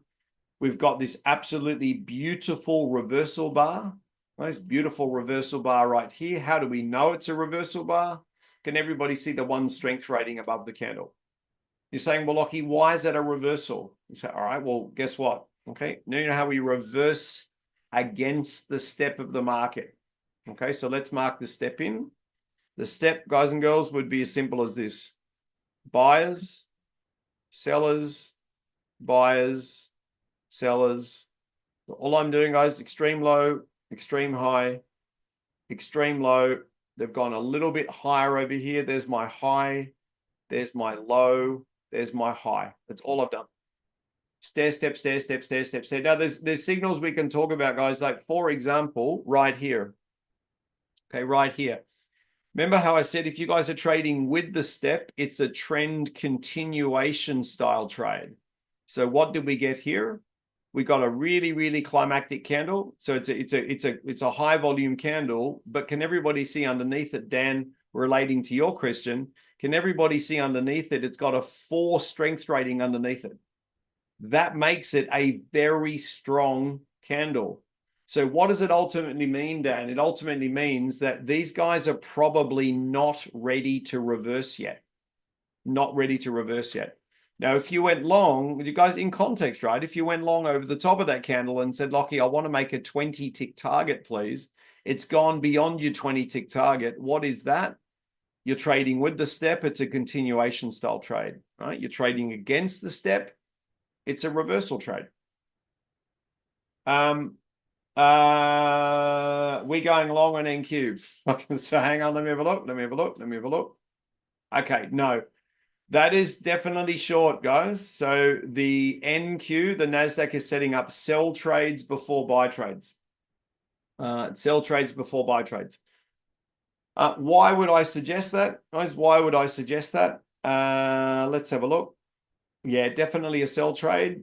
So what you're setting up, you've got an SBR, guys. That red diamond. Can everybody see that red diamond? That's a Delta V2. That right there. That's a sell trade. That is definitely not a buy trade. Let me just check where these guys are at Fibonacci wise. Okay, these guys typically. Right, they've got a little bit further to go, guys. They've got a little bit further to go before we pick up a really sexy reversal. But that Delta V2, guys, you can see it right there on the chart. There's institutional selling at exactly 963. Exactly 963. Okay, now, I would suggest we've got a little bit further to go, guys, before we see a proper sell down, in context with the question, though, that's a 20 tick target, guys, right there. So if I was a junior trader or as a relatively new trader and I was wanting to trade short, I would be taking that red little delta there. Okay, I'd be taking that red little delta there and I'd be looking to push it down to a 20 tick target. And the moment it gets to 20 ticks, guys, or around about 16 ticks, I would start to bring in my risk. So I had no risk on the trade. Now, also, guys, please be advised, really, really important, guys, we're in the last 15 minutes of the hour, right? Last 15 minutes is normally when these guys get a little bit, unpredictable. All right, so there's a couple of losing trades, guys, a couple of losing trades from earlier on today. If you ignored that rule, you actually got stopped out of your trade. So what I would be very, very careful of, guys, if you want to be really, really good at trading, your profit should be made in the first 35 to 40 minutes of the hour. At the moment, we're in the last 15 minutes of the hour. That's when the stock indexes actually become quite unpredictable. Right, so as much as this delta is probably going to go down through the 20 tick target, we are getting to the unpredictable area in the hour. What we're better off doing, guys, it's called the turn of the hour. What we're better off doing is waiting for the turn of the hour and then taking the trade. But this at this point in time, this has got sell written all over it. There is no doubt about that. I thought the trade goes towards the red number. Okay, so this one here, mate, that one there, this sort of red number there, says that the buyers are 8 times less effective on this candle than they are on this candle. Okay, so the buyers own this particular candle. So the buyers own the candle, the sellers own the close. So that says to us there that the buyers have lost control of the market. Now, interesting point, guys, that the little V2 delta, I mean, you asked the question, so it's a great question from before. Is that little V2 delta, that's the institutional orders coming into the market saying we agree with the sell. So if a junior trader said, well, Lockie, I want to make $100 on the trade, guys, the market has now gone well beyond your $100 target. Daniel, it is a 4-point turning bar. So these guys are probably going to sell, guys, into the close of the hour, which means they're probably going to sell for about another 9 minutes. Okay, so what we've got, guys, you've got a -8 rated static bar reversal short, followed by a 14. This is huge. I'm glad we asked the question. You got a 14 rated 4-point turning bar short. The trade, guys, the trade of the day, if there was such a thing as the trade of the day, is that delta short there. It's basically saying that's the first of the institutional selling orders to come into the market. Now, guys, it kind of brings up a really good point. If you only wanted to make $100, guys, if you only wanted to make $100, you've gone short there, you've gone through your target, you're very, very happy. Now, the flip side of that, you had an opportunity to trade the climactic reversal here. You had an opportunity to trade that one there or this one here. Every single one of these trades, guys, has gone way beyond the $100 target. Owns the candle, high, high, high, low, buyers and see buyers. Yes, Mark, you're on the money.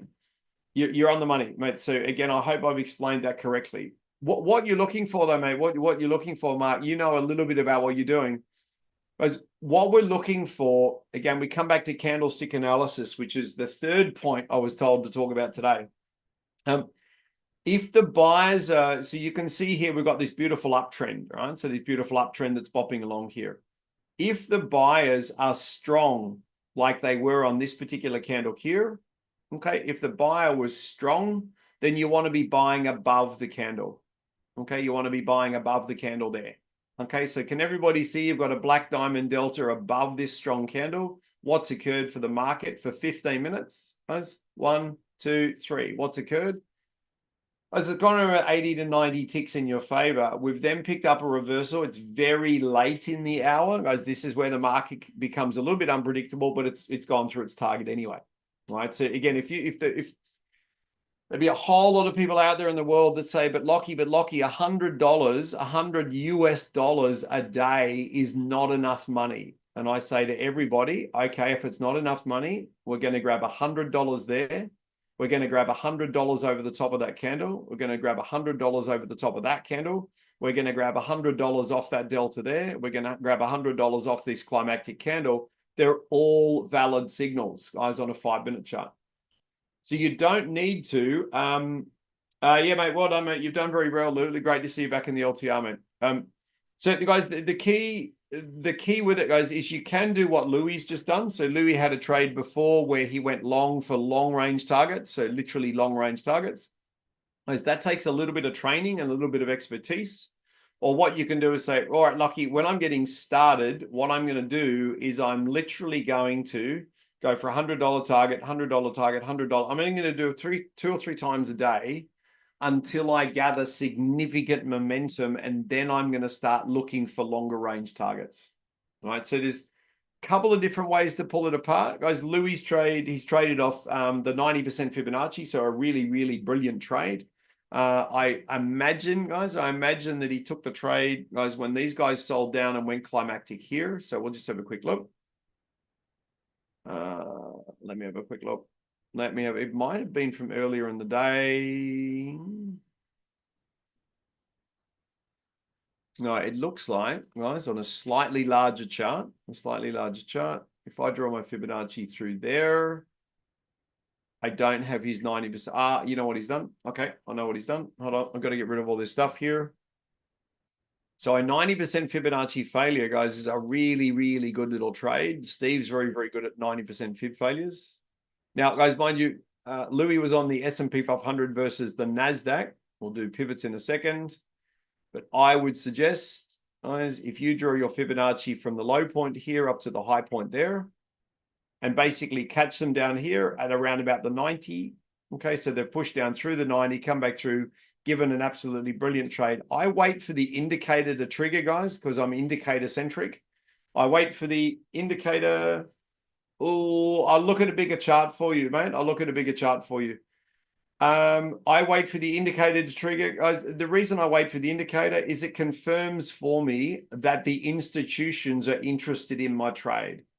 Right? So if we were running the trading room today, right, we would have said to the junior traders, go long on that little delta there. We're going to go for $100. For the senior traders, we're going to go long for between 15 and 45 minutes, depending on what the backup trades are doing. Guys, so if we had a bigger chart trade, we could have sat on this one for around about 45 minutes, which is obviously 5, 10, 15, 20, 25, 30, 35, 40. We would be looking to exit up here on that trade, guys, which is about a 60, 80, 100, 120, 140, 160, 180. It's about a 200 tick trade the other way. All right, so what's the difference, guys? The difference is a junior trader would get in and out. A junior trader would get in and out. That's a great question, Mark. I'll answer that for you. A junior trader gets in and out very, very quickly. They make their money in tiny little bite-sized chunks, guys. They do it 2 or 3 times and then they stop, right? Then they stop. A senior trader, guys, would, in this case here, a slightly more advanced trader, would go for a 20-tick target, guys, and a 50-tick target. Okay, with a little bit more experience, guys, like Louis did before. Louis would go for a 20-tick target, a 50-tick target, and a 100-tick target. Guys, and there's one of the boys in the LTR that goes for, I'll just do exactly what he does. It goes for a 20-tick target, a 50-tick target, a 100-tick target, and a 200-tick target, which looks like that. So basically, the moment the first target is paid, the moment this target is paid, he's got no risk on any of his long-range trades.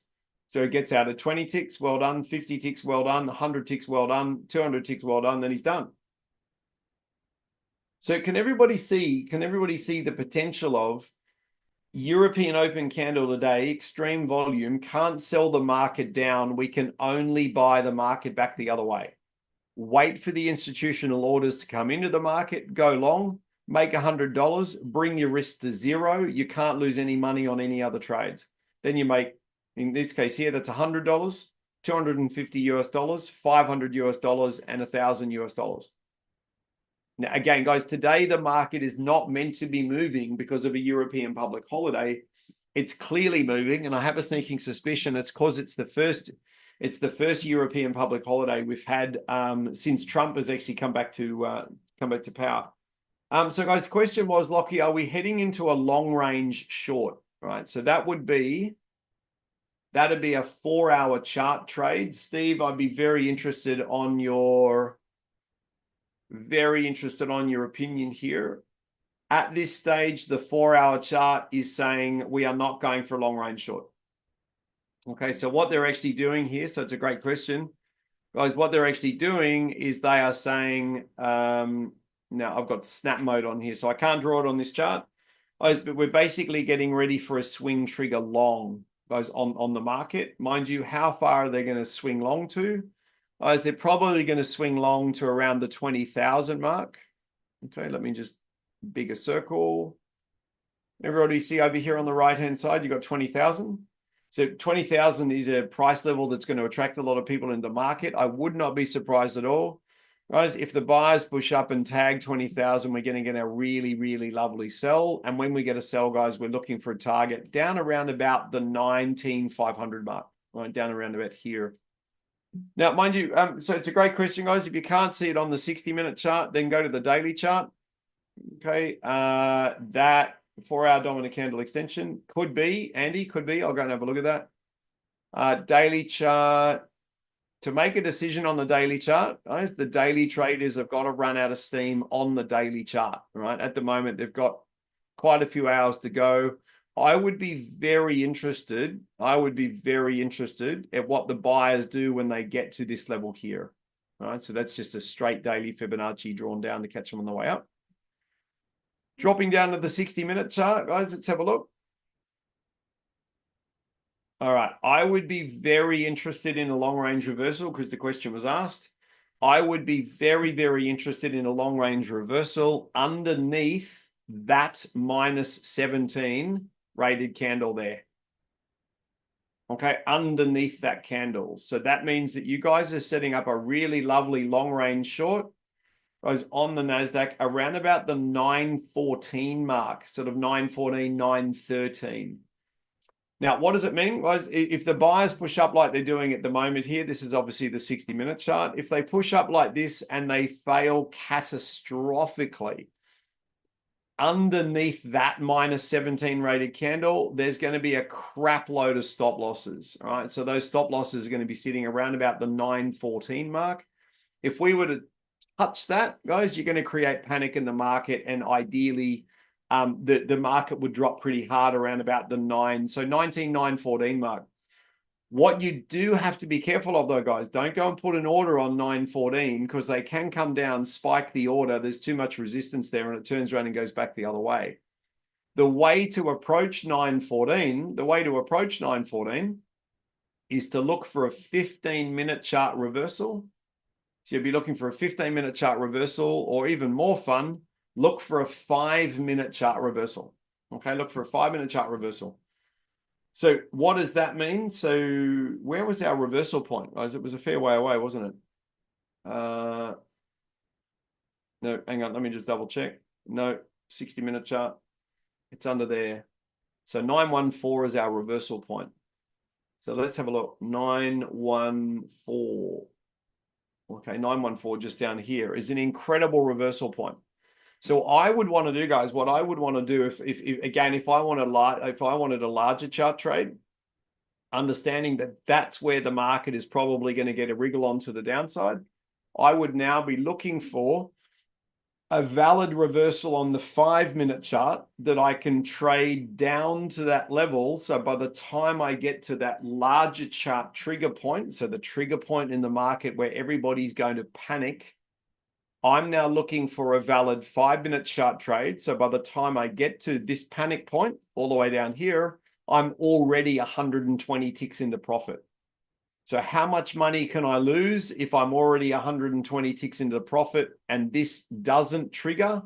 Guys, can't lose any money. So please don't make the mistake of just putting your order down here saying, I'm going to be a 60-minute chart trader. Guys, because if they come down here, they fill all these orders and they can't break, they're going to turn around and go back the other way. Well done, Petros. Nice work. Well done, well done, well done. So for the 5-minute chart traders, guys, so back to our little 5-minute chart. Okay, we're literally at the turn of the hour. What we're doing is we're basically saying to them, well done, Petros. You've done well, mate. Well done. What we're doing is at this point in time is we're saying, if the buyers push up, which is what they're currently doing, if they push up inside the new hour, all right, so see this candle's going climactic already, it's changed color. If these guys push up inside the new hour and they start to fail, then the older reversals are back in vogue again. Okay, now what you would need to do is just, again, guys, if you want to be really, really careful, I know it's really tempting, but we've got 1 minute and 52 seconds before this candle closes. At this point in time, the buyers are already showing weakness. So the sellers would already be starting to say, you know what, I'm getting ready to sell. For the really, really careful traders, they're waiting for this candle to close and then they're looking for their sell trade. All right, so they've got 90 seconds to wait. For those people that have already traded, I want to say quite a few people, Steve took a 15-minute swing trigger short through here, and that went really, really well. We've had people take the climactic reversal long. That's gone well. We've had people trade that delta and that delta. That's gone well. We've had people trade that delta. That's also gone well. We've had people trade that delta there. That's gone well. We had people trade that delta there. That's gone well. So guys, see what's going on at this point in time. Sorry, as I was saying that. These guys, these buyers have burnt their energy. So a number of people have said, well, Lockie, you know what? If that sell there at literally 962.75, if that sell worked well before, then I'm going to take exactly the same sell again.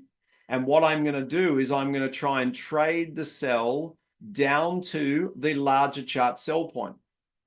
Okay, now question, guys, Is anybody short on the NASDAQ from either that static bar reversal, the -8, that delta there, or that delta there? Okay, Daniel he's gone through his profit target. Okay. So guys, the question was asked in the webinar, because the chart is live, I think this is really, really exciting. All right. So again, if you were a junior trader, guys, if you were a junior trader, you're waiting for the buyers to show inside the new hour, then you're putting your sell order on and you're going for a 20 tick target. So you're in, out, paid, done, finished. The slightly more advanced traders are going for a 20 and a 50 tick target, okay, which looks like this. All right. Now, those traders are also out of the trade because they waited for the turn of the hour. Note the confusion, guys, the confusion in the market over the last 15 minutes. And then brand new hour, boom, buyers fail, extreme volume triggers. All right, I'm going short.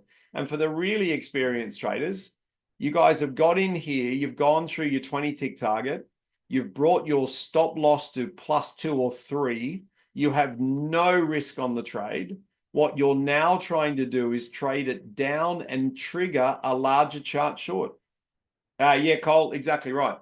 So can everybody see the difference between trading a 60-minute chart trade and trading a 5-minute, 15, 30, 60 combination?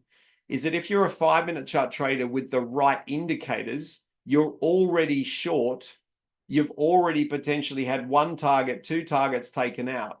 You've got no risk on this trade, and you're hoping they push down to here and trigger a 300 to 400 tick downward sell.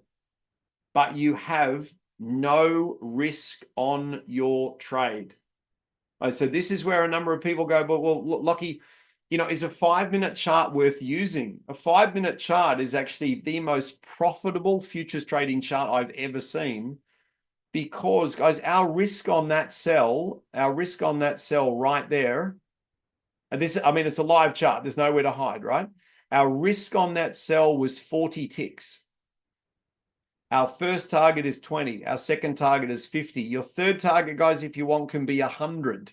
So you say, righto, Lockie, I'm out with my 20s, I'm out with my 50s, I'm out with my 100s, and I've got one Hail Mary target, which is all the way down the bottom of the chart. Steve is talking about, guys, Steve is talking about the market going down around about 19,000. Steve, was that right? You want this about 19,000? Hang on, I'm just having a look. So Steve, guys, Steve's with us tonight. You've got a lot of experience. I would suggest, so 19,750, guys, 19,750. So that means that for those, I don't know, guys, can you get this? You're out on your first target. You're out on your second target. You're out on your third target. And your fourth target is down at 19,750. Down here. How much money have you got at risk on this trade? Zero risk. Well, hang on a second, Lockie. If I've already got out with my first target, my second target, and my third target, could I scale in again and go again? It's like, of course, guess where your scaling is? Can everybody see that red V2 delta? So you've gone out on your first target, you're out on your second target, you're almost at your third target. You can scale into the sell again. Now, what's occurred, guys, on the scale in? All right, there's your 20 tick target. You're out on your first target. Your risk is controlled to 0. You're now short on double contract loading with no risk anywhere, like 0 risk. Blows me away, because some people say, well, Lockie, what about the 1-to-1 risk to reward? And I say, okay, at this point in time, we have no risk on our first trade. We have no risk on our second trade. If it drops down to this level and triggers that 60-minute chart trade we were talking about before, if it drops down there, it's going to go to at least the 50 of the day. At least the 50 of the day. What does it mean? Guys, what does that ultimately mean for those people that got in here, or those people that got in there, or those people that got in there, or there, or there, or there, or there? It means every single one of those traders, there's 1, 2, 3, 4, 5, 6. There's 6, 7 deltas, guys. There's 7 deltas. Anyone that's got in on those deltas is gone to profit. The entry is hugely important, guys. The entry is huge. The massive, guys. Observation from Emra, guys. Your entry point is massive, right? So where's the best entry point, right? We were talking, guys, before about that little delta right there. All right, can everybody see that little red diamond delta? Okay, it's right there on the screen, automatically put for you on the screen. So if the buyers push back up above this level and fail at Fibonacci, which they did, we can enter at that exact point. We've got around about 30 ticks at risk. And guys, if you're fanatic about risk control, you would say, Lockie, I've got 30 ticks at risk, so I'm going to go for at least 3 times that. So, okay, you've got 30 ticks at risk. We're going to go for a 90 tick target because I want 1:3 risk to reward. So 4, 5, 6, 7, 8, 9. I want a 90 tick target, Lockie. I've got 30 ticks at risk. Have a look. There's your entry. There's your 90 tick target. Guys, this kind of stuff fascinates me because, again, we come back to the still holding the short, don't use 5-minute levels because, yes, exactly right. All right, so Steve's put another comment in, which is really exciting, guys. So let me read it out. Guys, if you're still holding short, don't stress about the 5-minute levels because this is a larger chart trade. Guys, what does that ultimately mean? Instead of using a Fibonacci, just move that across, that's a 90 tick target. Instead of using Fibonacci on the smaller charts, we can use Fibonacci on the larger move. Guys, expecting these guys to move down around about here potentially. Now, mind you, does it matter if they go down there? Well, it'd be great if they do, but we're already out with our 20 tick target or our 50 tick target or our 100 tick target. We have 0 risk on our long range targets. It does not matter what happens now. So it doesn't matter if they go down there. It doesn't matter at all. Would it be super exciting and sexy if they do? It'd be incredible. Because, guys, we were asked the question in the webinar, Lockie, are we setting up long-range shorts? And we said, yes, we're setting up long-range shorts only once the hour has turned and only once we have a 5-minute chart trade that agrees with the longer-range charts. And guys, your trade entry, so Emra, your point is absolutely brilliant. Your trade entry is critically important. Right? Now, some of you may be brand new to what we do here, guys. Someone may be you literally may be brand new to what we do. Let me just take this off for you. These little trade entries and trade exits, guys, that we put on our charts, the black ones on the way up and the red ones on the way down. We developed that indicator for a man that was hard of hearing that could not hear the live trading room properly.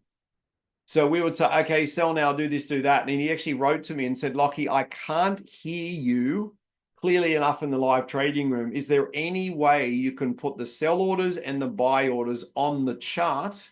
So all I need to do is look at my chart. He said, my eyes are fine, my ears don't work. Guys, so that was and this is a long time ago, right? That was 2009, early 2010. I used to run a scholarship for disabled people, teaching them how to trade. Now, disabled is not really a politically correct subject, guys, at this point in time. It was many, many moons ago. But all we did, guys, all we did is put the signals on the charts for him and say, you know what? When this pops up, you need to sell the market provided you agree with it. Nice. Now, what's occurred? In fact, this brings up an absolutely stunning point. Guys, where's our comment regarding pivots? It brings up a stunning point. Both up here and fail with the V2 deltas on the climactic candle engage. Yes, Giz, spot on the mark. Absolutely spot on the mark. Okay, so what have we got, guys? What have we got? Let's break it down. All right, let's break it down because this is a live chart. There is nowhere to hide. This is not one I made up from 4 weeks ago that makes me look really good, all right? There's nowhere to hide. Have a look at this orange candle. Just from based on what we've done today, have a look at the orange candle here and tell me what the orange candle means. All right, the orange candle means the sellers are using an extreme amount of volume and not going far enough. Now, if that candle was a strong candle, guys, if it had a strength rating over the top of the candle, we would know the sellers were going to go significantly further. Can everybody see that we don't have a strength rating over the top of this candle here? What it ultimately means is this. We've got this really, really big candle here. It means the sellers are starting to get concerned about running into a pivot, okay? Have a look at what they've run into. They've run into the pivot. So Mark, you've nailed it. Mate, it's a climactic candle. It's a climactic candle. A lot of the volume was spent on the way up before they then came down, picked up these sell orders over here and ran all of sell orders to profit. So there's two lessons that'll come out of this. The first lesson, guys and girls, is this. It's a climactic extreme volume candle, okay, with no strength rating above. It means the buyers are already looking at the sellers. So if you were short on this for like really, really, really long range targets, right, and you saw this occur, you would start to say, you know what, Lockie, I've got a 400 tick target all the way down the bottom of the screen. I've already been taken out of 20s, 50s, and 100s. What I might do is I might bring my stop loss into plus 50 or plus 60. So I can't lose any money on the trade. If these guys are not ready to reverse to the downside yet, guys, you've already locked in 20, 50, 100, and you might have locked in 30, 40, or 50 with your trailing stop. What we can also see, guys, this little candle here has got no strength rating above it either. So what does it mean? It means the sellers are running out of steam at this pivot. And it brings up this point here that I wrote on the screen, guys, literally an hour and a half before we started. And Jeff has already brought it up again. If this pivot holds, which everyone in the world can see that has the right pivot file, if this pivot holds, it becomes a brick wall in the market. Guys, so if the sellers can't sell down through the brick wall, the buyers are going to come back in again, guys, and have a look right here. Can everybody see that black diamond delta there? The instos have just come into the market and said, we're going to go long. We're going to go long because we're not ready to go short yet. Now, interesting. If you wanted to come down all the way down here, guys, to a long range target and you only had one contract, you've made no money on your trade and you're almost back to where you started again. So what I would suggest is you probably go short for a short range target like a 20 and then a 50 and then 100 and then a massive target. If you get the massive target, it's amazing. If you don't get the massive target, it doesn't matter because you've already made what's 100, 250, you made 350, and what's 100, 500. You've made $850 on the trade already, and you didn't go anywhere near your larger chart trigger point. You've made 850 US bucks already. You've got a long range target all the way down here, and you've got no risk on your trade. Does not turn out to be larger chart move. Exactly. Exactly, Steve. So what I'd suggest, guys, I mean, it's a live chart, right? So there's nowhere to hide, guys. And there's different opinions out there in the world and quite amazing, all right? So if we didn't have this pivot in the way and we didn't have that 50 fib in the way, note that the market has honored the 50 fib perfectly. These guys would now be tumbling down and, oh my gosh, it'd be amazing, amazing, amazing. But we kind of don't care if it doesn't tumble because we've already made really good money. Now, a number of technical analysts out there in the world would say, well, hang on a second, Lockie. I've got a high spike over here. I've got a high spike over there. I think we're getting ready for a long range short. Absolutely. But where are you going to get into your long range short? Oh, shit, I don't know. Well, I tell you where you get in.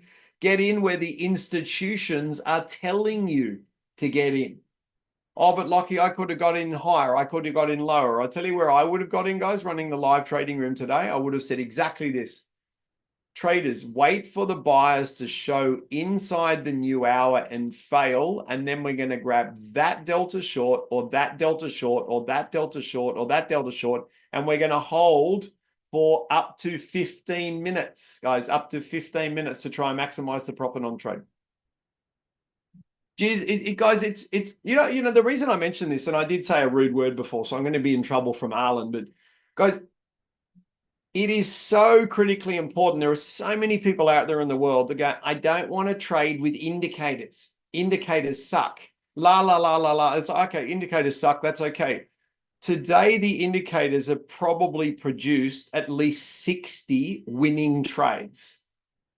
At least 60 winning trades. But indicators suck. Yeah, but Lockie, guys, I get it. I've been a day trader since the 1st of August 2007. So I get the argument. But at the end of the day, guys and girls, if an indicator is showing you exactly where to enter your trade, and it's where the institutions are entering, then why not use an institutional level indicator? So, but there are some people grumble. It's like, okay, we can grumble as much as we want to, but at the end of the day, guys, what is trading about?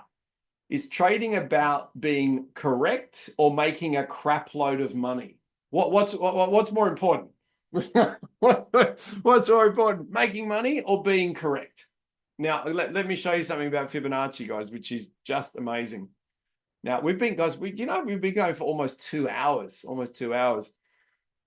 One of the most powerful lessons, guys, I've ever learned is pure price movement is just incredible. Now, how do you use pure price movement to your advantage? Emra's nailed it, guys. So making money, being correct is not good if you're no good at controlling your emotions, of course. So guys, so interesting point. So interesting. So Emra, you might not have been here at the start of the webinar. I said to everyone at the start of the webinar, why do we want to run at a 90% strike rate? Plus 90%. Because we know more than 9 times out of 10, the moment we enter the market, we are going to get paid. But what is more important? Guys, what is more important is crafting a psychology around the art of trading.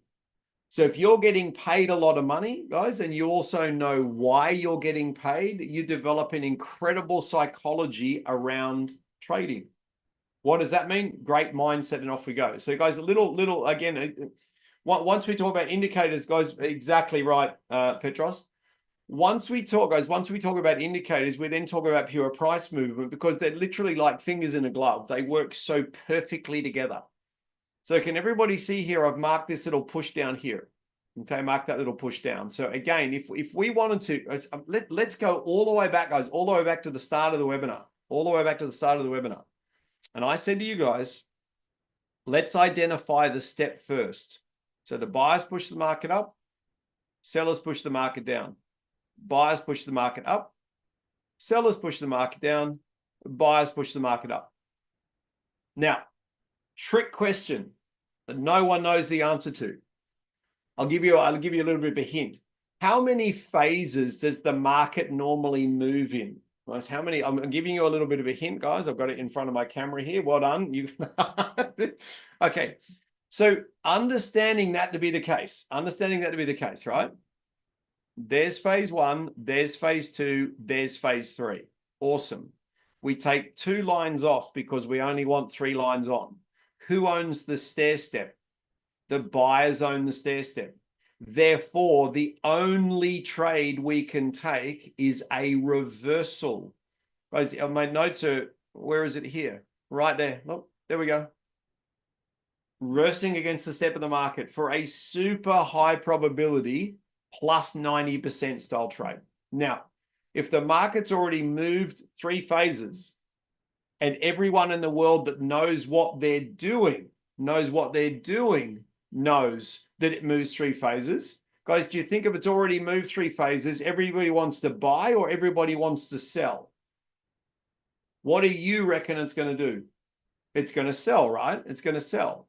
So all you would do, guys, to confirm your decision, am I going to trade with an indicator, guys, is you would draw your Fibonacci down in order to catch them on the way up, knowing that the NASDAQ is famous for failing at the 2 red Fibonacci's that are red for a reason, because that's where they normally fail.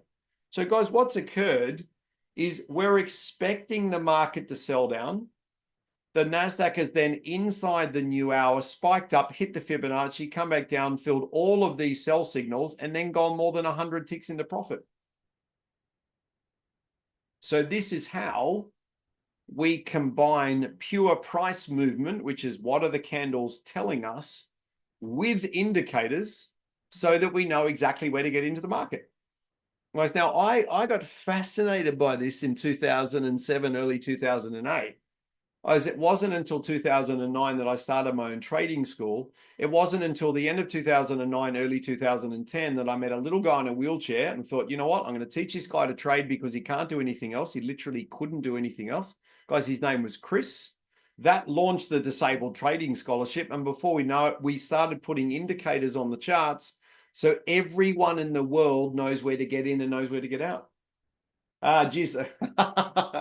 Mate, so guys, Jiz has told me to write a book. I've actually got an international bestseller already, Jiz. I don't really talk about it much, but I do have an international bestseller out there. Mind you, it's probably 10 years old, mate. So it's probably one of those old books that no one reads anymore. But I've got a new one coming out, mate. Got a new one coming out shortly. And guys, again, that's not about selling you a book. It's about showing you that this thing called trading is so much simpler than what most people tell you it is. Now, what you'll probably note on my chart, guys, there's no MACD, there's no stochastic, there's no parabolic SAR. Hello, Arlen, I hope you're well. Guys, there's no Bollinger Bands, there's no RSIs, that la, la, la, la, la, because guys, as a 5-minute chart futures trader, I don't need all of that stuff. All I need is to use the pure price movement to measure the step of the market. I use the pure price movement to work out who's in command, yes or no. And then once they're in command, I say, all right, you guys are in command, I'm going to join you, or you guys are losing control of the market, I'm going to join the other team. And we've had multiple examples. As if you could have literally just waited for the sellers to fail and bought, or waited for the buyers to fail and sell. And I know I'm simplifying trading, guys, right down to basics. But if trading is in fact that simple, and we've got a live chart running today, we can basically say, you know what, I'm just going to master simplicity. I'm not going to get romanced by RSIs and all this other stuff. I'm just going to focus on what the candlesticks are telling me. So, young Arlen, we've had lots of fun. I do believe everybody is happy. I believe everyone's happy. We've gone through stair stepping. We've gone through basic candlestick analysis. We've gone through buyers being stronger, sellers losing control of the market. We've actually got a couple of people that have traded and they've gone very, very well. Louis in the Sunshine Coast of Australia took a massive winning trade on the S&P 500. Handing over to you, Arlen, handing over to you. Thank you so much. Been a busy 2 hours. We've done a lot. We've done a lot. Well, so guys, first of all, thank you for having this session, Lachlan. I mean, European market is closed and you had it anyway. Yeah, so guys, the Euro is closed. We thought, you know what, I'm going to run a class for you guys anyway, because we do appreciate, so Arlen, to you, we do appreciate TTP a great deal. Guys, we are a very, very fast growing trading school. We're growing very, very quickly, but we're growing quickly because what we do works. And it's great to have people like TTP, guys, fueling the fire and providing, guys, people with funding. Imagine if you're a funded trader pulling the NASDAQ apart today. It's bloody hilarious. Yeah, for a public holiday, Arlen, I think that was good fun. I think people learned a lot and there were a lot of good questions and I believe I answered all of them. So I think we're in a good place. So I think we definitely are. So guys, thank you so much for joining for today's session. I am sending here in the little Zoom chat, guys, a link if you are interested to get started getting a challenge. Oh, there we go. I see that Keith shared he just passed a funded account today. Keith, well done, Keith. good job. Well done, mate. Good job. If anyone wants to join Keith and take on a challenge, I just shared a link here in the Zoom chat, so feel free to sign up. And we'll see you on the next live trading room with actual European market trading next week on Thursday with the trading pit, and as usual with the live trading room with the Lachlan schedule. Sounds great. Oh, guys, it does bring up a great point. Anyone out there in the world, if you're going to get funded and you're having trouble getting funded because you don't quite know what you're doing, jump into the live trading room for a couple of weeks and we'll see if we can get you funded by telling you when to trade and why you're trading. You might actually find it's a little bit easier to get funded than what you think. And then we've got lots of really happy, funded traders, Arlen. Why not? Exactly. That's the goal at Awesome. the end of the day. Thank you so much for the session today. And everyone, thank you so much for joining us. And we'll see you again next week. Sounds awesome. Thank you, Arlen. Thank you, TTB. Thank you, Thank everyone. you.